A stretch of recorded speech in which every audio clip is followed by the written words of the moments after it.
আমি গুরু মানি না, মানতে পারবো না। গুরু বলে কিছু আছে?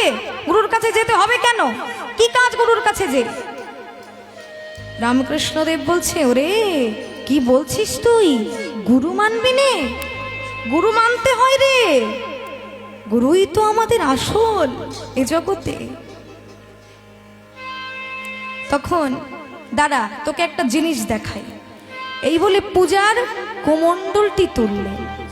তুলে বলছে, নরেন এটা কি বলতো বাবা? বলছে এটা কুমণ্ডল। বলছে এটা কিসের তৈরি? বলছে এটা তামার তৈরি। বলছে আচ্ছা তামার তৈরি তো বুঝলাম, তাই এটা কে বানিয়েছে? বলছে কামার।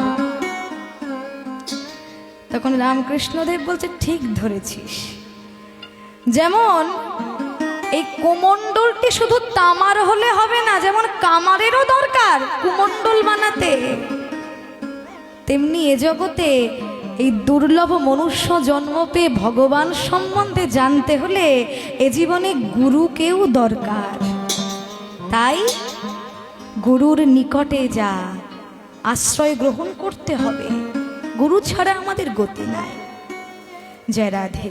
কৃষ্ণ ভজনের পথ, কৃষ্ণ ভজনের চির সুগম পথের সন্ধান তিনি আমাদেরকে জানিয়ে দেন।